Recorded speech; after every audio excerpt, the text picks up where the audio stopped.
Hey, Brian. Is Darren out there? I saw his truck. Yes, yes. He was sitting down. All right. How are you? Good. You? Good.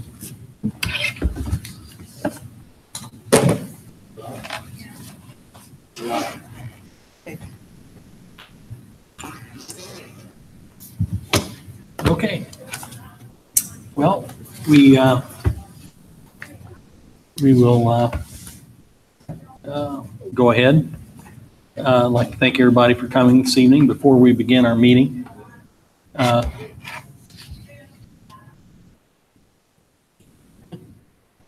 can you? Here we go. We're on, Darren. Before we begin our meeting, would you please join us as Mr. Thompson leads us in prayer?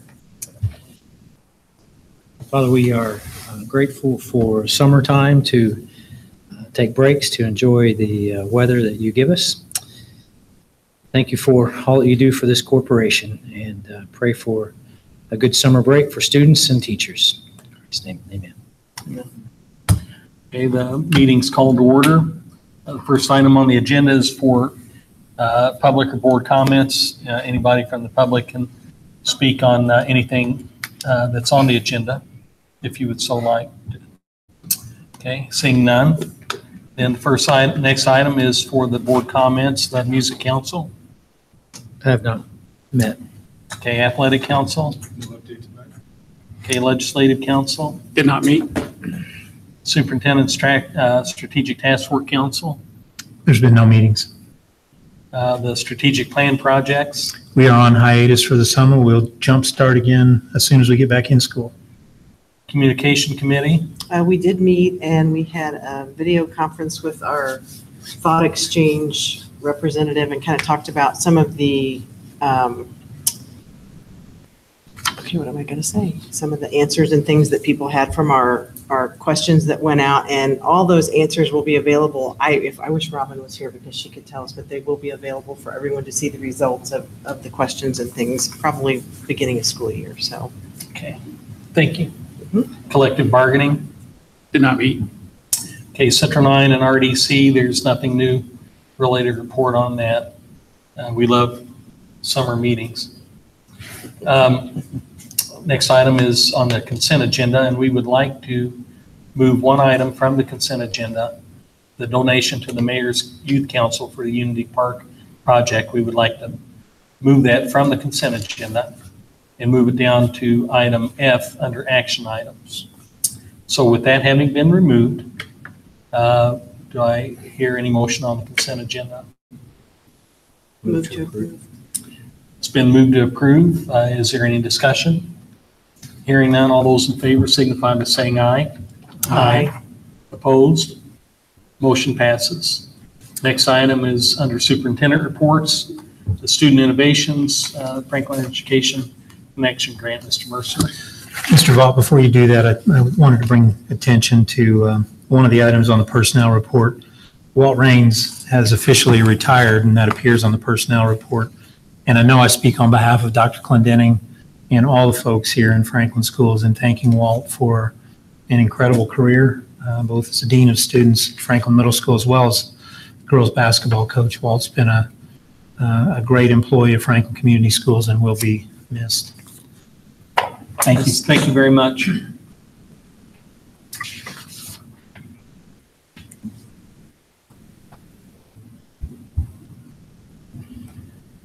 I am here this evening by myself, kind of.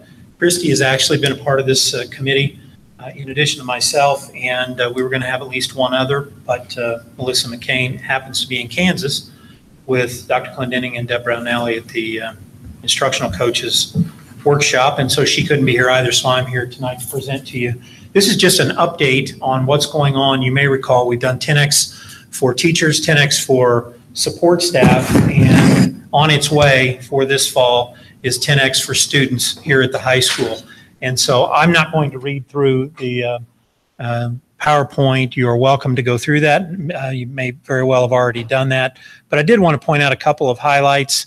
on things that are going to take place on the 10X grant. And so kind of a 35,000 foot view, the project blends traditional educational skills with performance.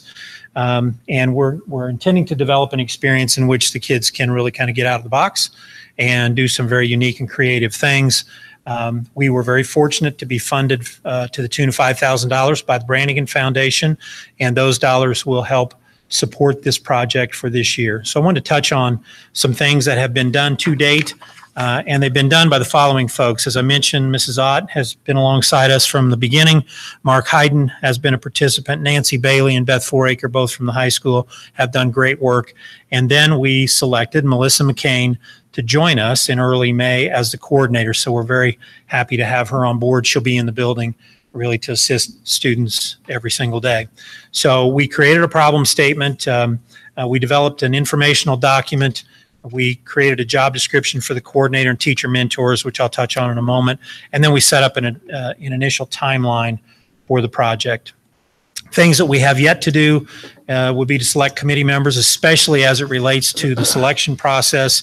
That probably will happen as we get a little bit closer and back into school. We think we've probably got a firm handle on the ECA stipend, but I know Dr. Clendenning will want to talk with Mrs. Kepner about that type of thing, so that is yet to be finalized. We've got to finalize the student application, although Melissa is way down the road on that. We'll create a rubric and then begin a promotional strategy. For any of you that know Melissa McCain, she is a promotional strategy in and of herself, so she'll be off and running, and it already is. So I want to show you a couple of things that have been done and will be happening as we go. And so the proposal that Mrs. McCain and Nancy Bailey and Beth Foraker have established will be given to the kids. These are some of the initial steps that the kids will get a chance to move through. They have to write a brief summary of the project proposal, and they have to work with Mrs. McCain on that. There is a deadline on there. I'll touch on timeline in a moment. And then once the proposal's been accepted, then they select a teacher mentor and may, in fact, even touch on a teacher mentor before the selection process. And so somebody within the building will help guide them and walk them through the process, especially as it relates to money and those kinds of things. We have suggested, and please, Christy, jump in here if I'm leaving anything out. We have suggested that this year we're probably going to limit it to 5 projects so that we can manage that effectively and that we can get enough teacher mentors, but we are excited about all those things taking place. This is a descriptor of a project mentor. The job description's been set up. They'll be meeting with teachers at the outset of the school year. And I think we'll have plenty of folks that will step up. And then finally, here's the timeline. The 2 key dates on this document initially, August 6th will be to introduce staff to the Student Innovation Project. So they're going to do that in a staff meeting at the outset of the school year. And Nancy and Beth will handle that along with Melissa. And they'll kick that off with the staff. And then on August 22nd and 23rd, they're going to introduce students to the Student Innovation Project with a slideshow during their coach period. And then it's on from there. So you can see what transpires from August on through to September, November, and December. Projects we're hoping will be wrapped up by August of the following year. And at some point through some promotional venue could theoretically be before a board meeting, the kids would come back and present what they had done. And so we're excited to get that started. It's been something that Dr. Clendenning's wanted to do for a long time, and with lots of good help, we've been able to put that together. I would be happy to answer any questions you might have, but that's just kind of a quick snapshot of the Student Innovation Project. Couple questions, Jeff. Yes. Can you give us an idea of what kind of projects that you would envision students coming up with? I mean, is there any thought around this is kind of what you think might happen? What kind of projects it would be? Yeah, that's a good question. One of the things that our team will do is to provide kids with examples. We've met with Jesse Lubinsky. Jesse's from New York. That's really where this came from through Matt's Google conference. And we have been working with Jesse. It's really across the board. One of the cool ones that they had in New York was a student developed a weather app in that area that the school actually uses to determine whether school is going to be delayed, canceled, whatnot. There have been lots of social issues and events and conversations and projects surrounding emotional abuse or sexual abuse or things of that nature that kids could lead and provide some kind of a conduit to the community for something positive to happen. And really, that's kind of the impetus for this one as well, would be something that impacts positively your school community or our community. David really would like that service learning component to come out. So we don't want to limit the kids. By the same token, if they're centered around something having to do with community or school community, that's really kind of where we're headed. Christy, anything to add on that? No, I think those were good examples. Like then there was also a group that did the tiny house that was maybe not quite as successful as some of the other ones, but there was even a kid who had just an open mic night that wanted to showcase kids' talents and things like that. But it was all very positive. I think it'll be a good thing. I think it'll be really, really interesting just to see what they come up with. Melissa will be a great guide for them, I think, to help lead them down a path and not stray. And it could be groups and not just individual students also. Okay.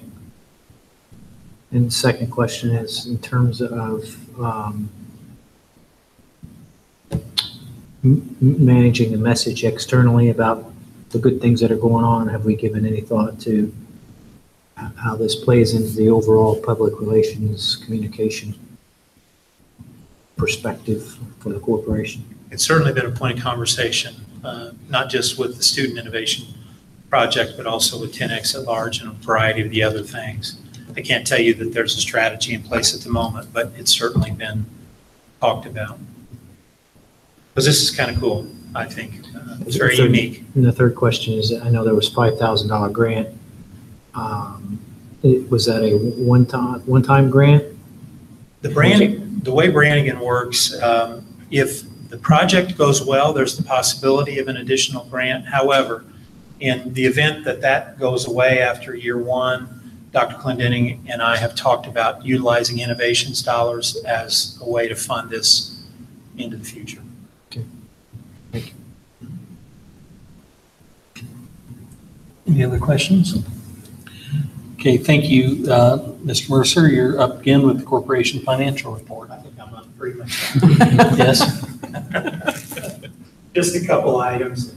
Actually, general fund, we're tracking right along. This is the end of our first half of the year. I did want to mention publicly too, before I get away from here, we have transitioned effectively, or as effectively as I think we can, away from our 30-year accounting software and CompuTrol into a Skyward program. And I just want to recognize the ladies in my office that have worked incredibly hard to make that happen. And so this is the first month that I've actually been with you. Last week's payroll was the first tangible evidence of that. But general fund's tracking right along where we felt like cash flows would take us. Transportation continues to be an issue, as it always is this time of year. You can see we've got a robust $2.20 balance, and it took some transferring to get that. Textbook rental, I'm happy to announce, is back in the black fairly significantly again. We hope to keep it there. I would be happy to entertain any questions you might have along those lines.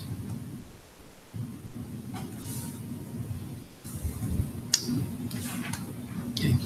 Thank you. Next item on the agenda is under action items. And the first one is a public hearing on the proposed additional appropriations. And this is a hearing on a resolution to approve an additional appropriation of the bond proceeds, $5 million for expenditure during this budget year. Mr. Mercer. Just a quick comment about that resolution, and then I assume Mr. Vaught will open the public hearing after that. The resolution, just a reminder, we have approved a budget for 2018 last year, and this is outside of that. Therefore, we need to approve the resolution to appropriate these dollars so we have the authority to spend them. And so we're asking for a $5 million bond issuance, but we can't spend it until we get an additional appropriation moved through. The final bond resolution, which is also in that document that we'll need approval on, a couple things that it does. First of all, it outlines the necessary facts around the bond issuance in order to be able to sell $5 million in bonds. And of course, the companies that would bid on these bonds need to have that information. You may recall that last month we approved the preliminary bond resolution, and so today we're back to approve the final bond resolution. The second item that I think is salient in this mix is that it also establishes a bond committee, and that committee will consist of Dr. Clendenning, myself, and Bellevue Gray from Humboldt, who will handle the sale of the bonds. That will happen. They'll have all bonds in and received on July 25th, and then we'll do a phone conference. Humboldt will assist us in selecting the bond recipient, and then we'll move toward closing after that. But it happens before we get back together again with all of you. Okay. Thank you. Yeah, Mr. Young. And I'll just mention, the public hearing is only on the appropriations. There's just board action necessary for the final resolution. Thank you. Okay, so at this time, we'd like to go ahead and open the public hearing for any comments from the public. Hearing none, we can go ahead and close the public hearing. Move on to item B. So I would ask your approval on the resolution to approve additional appropriation for the $5 million bond. So moved. Okay, it's been moved for approval. Is there any discussion? Hearing none, all those in favor of the motion signify by saying aye. Aye. Opposed? Motion passes. Thank you. And then I would also ask your approval of the final bond resolution as well. Do I hear a motion? Move for approval. It's been moved for approval. Is there any discussion? Hearing none, all those in favor signify by saying aye. Aye. Opposed? Motion passes. Mr. Mercer? This next one is a resolution ordinance to transfer appropriations, and this should have technically been done last month. However, I will tell you, with the transition going on in my office, we were not able to make a determination as to whether we needed to transfer additional dollars from one account to another so that we'd have a balance in the black at the end of June. So I'm telling you up front, I'm negligent in getting that done in a timely fashion. However, I feel like it's better to approve this even late rather than not at all. This is something that we historically do at the tail end of the year, and we only do in mid-year if we need it. We just couldn't determine it that fast with all the changeovers. So this allows us to transfer appropriations primarily from a rainy day or wherever it might be, in order to be able to allow us not to end the fiscal year in the red. And so I am asking in arrears your approval for the resolution to transfer appropriations between funds. Move for approval. It's been moved for approval. Is there any discussion? Hearing none, all those in favor of the motion signify by saying aye. Aye. Opposed? Motion passes. Thank you. Okay, request for approval of Union Township recycling services at Union Elementary. Last month, you heard presentation from Jeff Sewell. Mr. Martin is here tonight as well. I think the only alteration in this document happens to be on the second page under terms of termination, where it states any party may terminate this agreement for any reason with a 14-day written notice. That alteration was made from last month. And so I'm here tonight to field any questions that you might have, and devoid of any questions, request your approval of the Union Township recycling services. So moved. It's been moved for approval. Is there any discussion? Hearing none, all those in favor of the motion signify by saying aye. Aye. Opposed? Motion passes. Thank you very much, Mr. Martin. And Thank you. we will be, those of us in Union Township will have more room in our garages and or vehicles because of this, so we appreciate that. The next item then under action items would be item F, which would be the donation to the Mayor's Youth Council for the Unity Park project. Move for approval. Or not. Or we'll wait. Okay, yeah. So thanks for having us. The council really appreciates the consideration for this donation.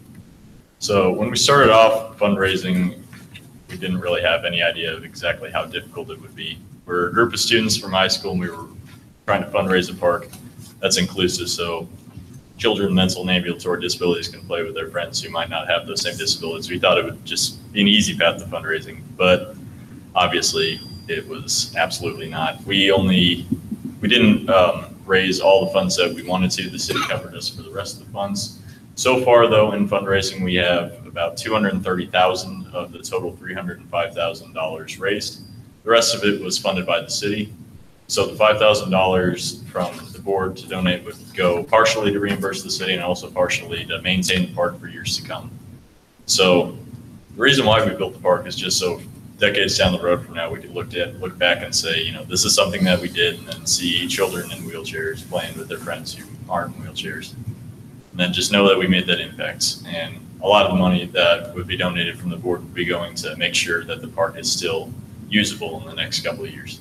So once again, everyone in the Mayor's Youth Council just appreciates the consideration at the very least, and we hope you'll help fundraise. Thank you very much. Comment, if I may. So Jonathan, well done to you and your colleagues. I do have a question for you, so you can come back up here. Okay. Yeah. Because, you know, people in TV land want to be able to hear you. Right. Sorry. This fine answer that you're going to give me. Tell me what you learned in doing this, in leading this project. Like I said, essentially just the fundraising part of it. People are not that willing to donate thousands of dollars to a project that they can't really see yet. That's what we were trying to attempt the first couple months of fundraising. Yeah, before the park was built. Now it's successfully built, so we can breathe a sigh of relief that we ended up getting there. But yeah, it was really stressful and pretty difficult to fundraise. I learned a lot. Okay, thank you. Thanks. Okay, it's been moved for approval. Well, I think I need to recuse myself from this vote since that was my son, who president of the Mayor's Youth Council. Okay. I hope you all vote yes, but I have to say abstain from voting, so. Okay, so is there discussion? Hearing none, all those in favor of the motion signify by saying aye. Aye. And then opposed? Motion passes 4-0. Next item is under discussion items, the middle school and high school handbooks. Mr. Mercer. Mrs. Holman is in Kansas with Dr. Clendenning and Deborah Nally. Ben Carroll is celebrating his anniversary tonight, so they were unable to be here. So if you had questions, you got the wrong guy at the mic. However, we do have some time that if you did have questions, and they've done a nice job of outlining the changes that were included versus what had been in there originally. So I'm sure you've had an opportunity to take a look at that. And there may be some questions. I would be happy to try to do my very best, but I'm probably not the right person to do that. At any rate, these are the middle school alterations and changes. And then there were also a few changes at the high school level, and those are included in your packet as well. So again, I'll do my very best to answer questions if you have them, or we can deal with that latter part of the month. Dr. Clendenning's suggestion when I spoke with him today was maybe we could bring that back at the board retreat. We have to approve claims, which I probably should have mentioned a little while ago. The claims weren't on there this month because we simply did not have enough time to get all of our claims into the new accounting software by the time this board meeting hit. So we asked permission to move that to July 23rd, and Dr. Clendenning suggested maybe we could do the same thing with the handbook. So are there any questions that you think I might be able to muddle through? Otherwise, maybe we go to the 23rd.